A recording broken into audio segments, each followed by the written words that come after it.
ചെങ്കൽ ചൂടുള്ള മധുരയിലെയും രാമനാട്ടെയും മണ്ണിൽ ഒരിക്കൽ വറ്റി വരണ്ട നിലം പിളർന്നു. കുടിക്കാൻ വെള്ളമില്ലാതെ കൃഷി നശിച്ചു, ജനങ്ങൾ വലഞ്ഞു.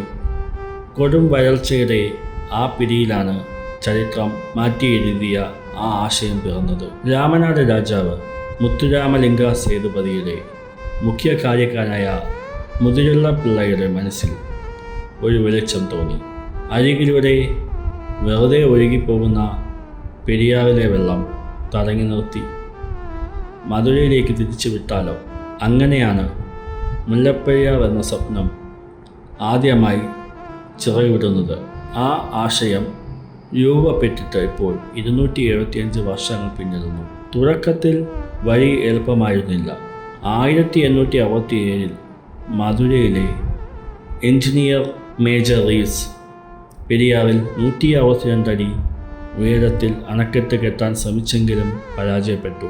ചുഴലിയാറ്റിലൂടെ വൈഗയിലേക്ക് വെള്ളം എത്തിക്കാനുള്ള ആ നീക്കവും വെള്ളത്തിലായി. ഒടുവിൽ 1862 സെപ്റ്റംബർ 4 മദ്രാസ് പ്രസിഡൻസി തിരുവിതാംകൂർ ദിവാൻ മാധവറാവുവിന് ഔദ്യോഗികമായി കത്തയച്ചു. 1863 ജനുവരി 4 ദിവാൻ മറുപടി നൽകി. പര്യവേഷണത്തിന് ബ്രിട്ടീഷ് എഞ്ചിനീയർമാരെ അനുവദിക്കുന്നതിൽ എതിർപ്പില്ല, ലാഭം തുല്യമായി പങ്കിടാം.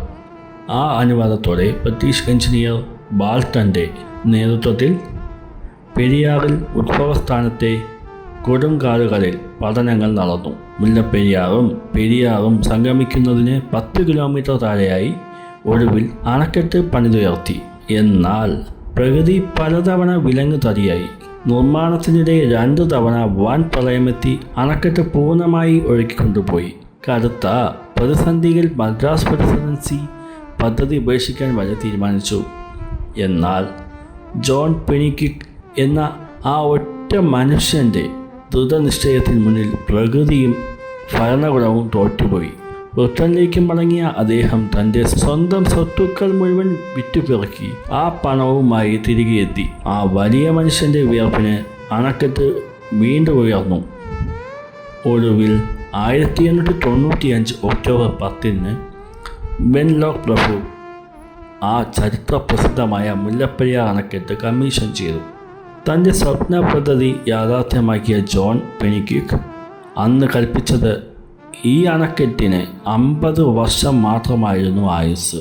എന്നാൽ ആ പ്രവചനങ്ങളെയും കടന്ന് തലയുയർത്തി നിന്ന് മുല്ലപ്പെരിയാർ അണക്കെട്ട് ഇന്ന് അതിജീവനത്തിൻ്റെ മറ്റൊരു ചരിത്രമായി മുന്നേറുന്നു.